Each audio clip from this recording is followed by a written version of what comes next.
Hi, I'm Dr. Charles Raison. I'm the Director of Research on Spiritual Health for Emory Healthcare in Atlanta, Georgia. By training, I'm a psychiatrist. By profession, I'm mostly a researcher, and I've spent many years trying to understand what causes depression and anxiety and how we can optimally enhance well-being, especially focusing on trying to identify and test new treatments for depression. And it's because of that work, actually, that I've come to work with with spiritual health, with the Office of Spiritual Health at Emory University. Over the years, as a psychiatrist, trying to treat people with depression and realizing that pills were not always the answer, I became very interested in trying to understand whether certain types of meditation practices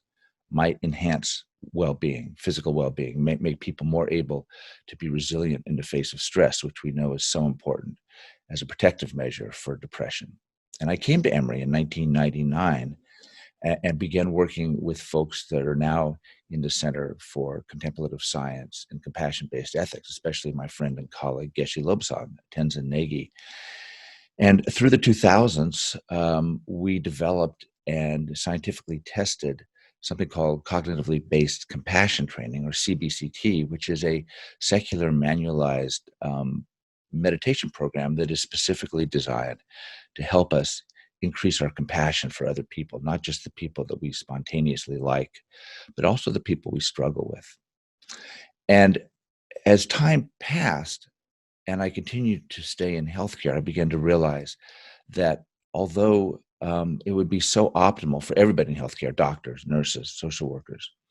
to have a focus on compassion and really trying to bring the most human face possible to medicine, this is quite a challenge. I mean, healthcare providers are just remarkably overburdened already. And so several years ago, I began working with George Grant and Maureen Shelton and Kim Palmer and Jenny Mascaro in the Center in the Office of Spiritual Health around the idea that we might be able to really optimize the ability of hospital chaplains to develop compassion, not just compassion-based care, but actually targeted compassion-based interventions at the bedside in the hospital for patients. And chaplains are such a remarkable resource in this regard because, of course, they have a mandate. Their health mandate is to care for the spiritual well-being of patients. And compassion and the human connection are so central to that well-being, and we know so central to so many forms of healing, not just psychological, but physical, that we realized that we had this wonderful opportunity to try to work with the chaplains to better understand how we could bring compassion and a compassion-based ethic and practice into the healthcare system. So that's really what I have been about as the Director of Research on Spiritual Health for the last several years at Emory, working with my colleagues to implement and then to test strategies for training chaplains. We like to call them spiritual health clinicians now, training spiritual health clinicians in how to optimally be a compassionate, caring presence at the bedside, and how to use targeted compassion-based interventions to improve patient emotional and physical well-being. So one of the things that's remarkable about the Office of Spiritual Health at Emory University is how innovative we are, in really trying to not just continue the way things have been done, but to build upon the way things have been done in chaplaincy,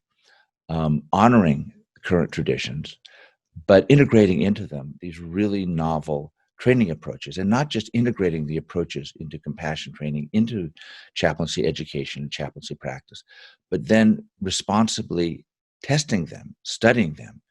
to ensure that we are on the right track and really meeting this remarkable goal of transforming the chaplaincy experience into really being a fully integral part of a more holistic, humane healthcare system in the United States, and eventually, we hope, worldwide. So we have very, very lofty goals, and it's one of the great honors of my life to be part of this work.